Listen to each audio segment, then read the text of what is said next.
Apart from a short poem attributed to Mark of Monte Cassino, the only ancient account of Benedict is found in the second volume of Pope Gregory I's four-book Dialogues, thought to have been written in 593, although the authenticity of this work has been disputed.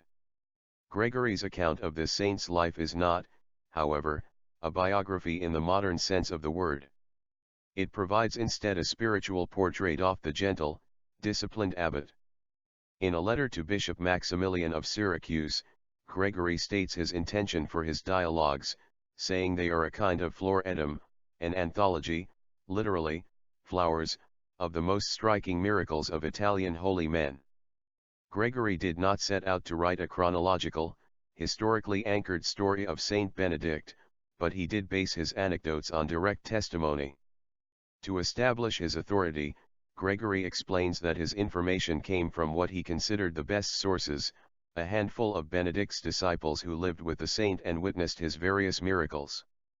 These followers, he says, are Constantinus, who succeeded Benedict as abbot of Monte Cassino, Valentinianus, Simplicius, and Honoratus, who was abbot of Subiaco when Saint Gregory wrote his dialogues. In Gregory's day, history was not recognized as an independent field of study, it was a branch of grammar or rhetoric, and historia, defined as story, summed up the approach of the learned when they wrote what was, at that time, considered history. Gregory's Dialogues Book 2, then, an authentic medieval hagiography cast as a conversation between the Pope and his deacon Peter, is designed to teach spiritual lessons. Early life. Benedict was the son of a Roman noble of Nurcia, modern Norcia, in Umbria, central Italy. A tradition related by the English writer Bede says that Benedict was a twin, with his sister being a woman named Scholastica. His boyhood was spent in Rome, where he lived with his parents and attended school until he reached his higher studies. Then, according to Gregory's account, giving over his books, and forsaking his father's house and wealth, with a mind only to serve God, he sought for some place where he might attain to the desire of his holy purpose. His exact age at the time is a matter of debate, generally presumed to be between the ages 14 and 20. Benedict does not seem to have left Rome with the intention of becoming a hermit. He took his old nurse with him as a servant and they settled down to live in Anfide, near a church dedicated to Saint Peter, in some kind of association with a company of virtuous men who were in sympathy with his spiritual feelings. Anfide is traditionally identified with the modern Afile in the Simbruini Mountains, about 40 miles east of Rome and 2 from Subiaco. A short distance from Anfide is the entrance to a narrow, gloomy valley, penetrating the mountains. The ravine soon reaches the site of a former villa of the Emperor Nero. Nearby were the ruins of certain Roman baths, of which a few great arches still stand.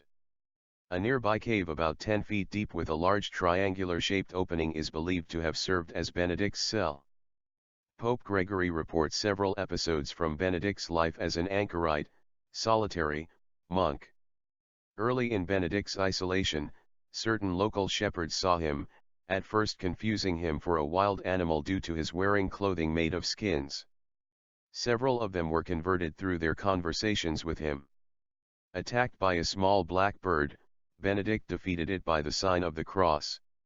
Soon, however, he faced a far greater temptation, in the form of the memory of a beautiful woman he had previously known.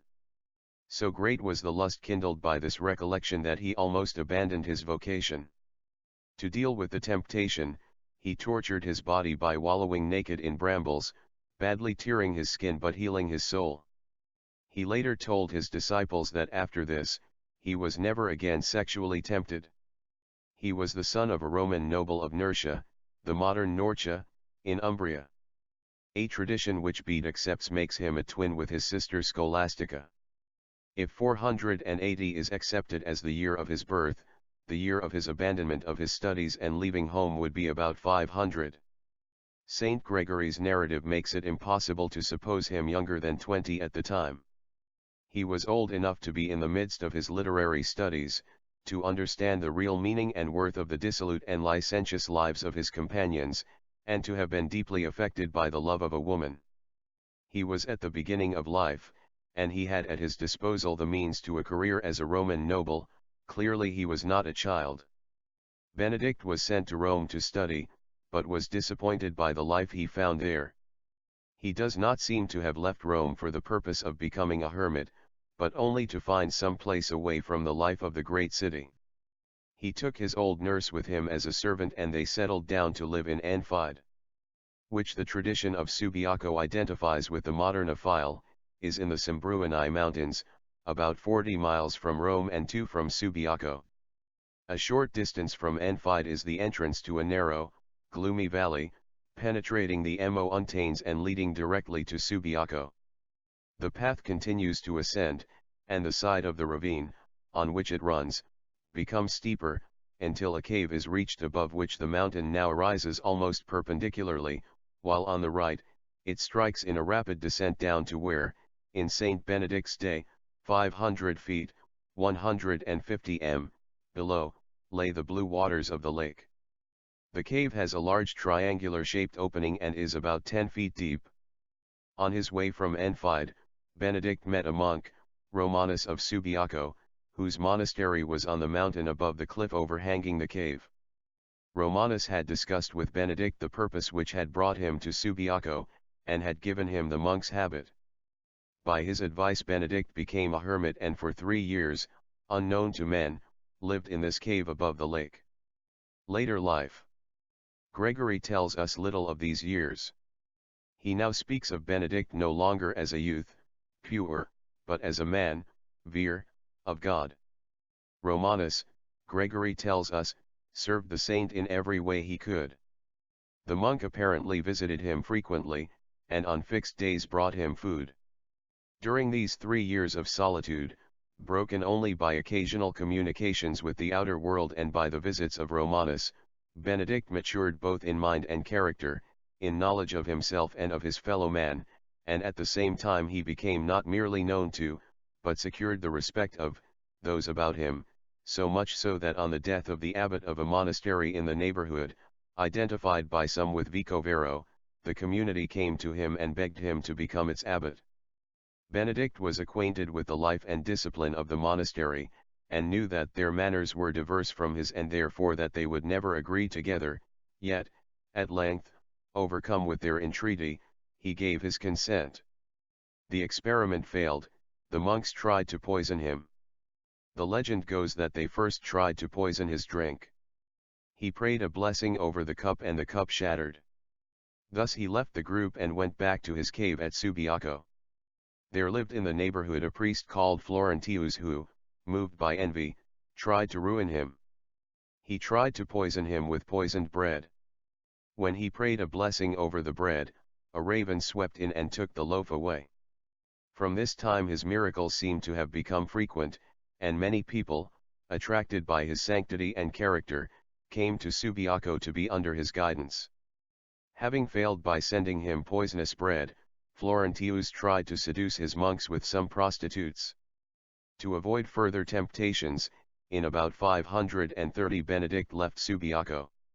He founded 12 monasteries in the vicinity of Subiaco, and, eventually, in 530 he founded the great Benedictine monastery of Monte Cassino, which lies on a hilltop between Rome and Naples. During the invasion of Italy, Totila, king of the Goths, ordered a general to wear his kingly robes and to see whether Benedict would discover the truth. Immediately the saint detected the impersonation, and Totila came to pay him due respect. Veneration. He is believed to have died of a fever at Monte Cassino not long after his twin sister, Saint Scholastica, and was buried in the same place as his sister. According to tradition, this occurred on March 21. He was named Patron Protector of Europe by Pope Paul VI in 1964. In 1980, Pope John Paul II declared him CO Patron of Europe, together with Saints Cyril and Methodius. In the pre-1970 General Roman Calendar, his feast is kept on March 21, the day of his death according to some manuscripts of the Martyrologium Hieronymianum and that of Bede. Because on that date his liturgical memorial would always be impeded by the observance of Lent, the 1969 revision of the General Roman Calendar moved his memorial to July 11, the date that appears in some Gallic liturgical books of the end of the 8th century as the feast commemorating his birth, Natalis S. Benedicti. There is some uncertainty about the origin of this feast. Accordingly, on March 21 the Roman Martyrology mentions in a line and a half that it is Benedict's day of death and that his memorial is celebrated on July 11, while on July 11 it devotes 7 lines to speaking of him, and mentions the tradition that he died on March 21. The Eastern Orthodox Church commemorates Saint Benedict on March 14. The Anglican Communion has no single universal calendar, but a provincial calendar of saints is published in each province. In almost all of these, Saint Benedict is commemorated on July 11. Thanks for watching, share, and subscribe for more. Saint Benedict pray for us.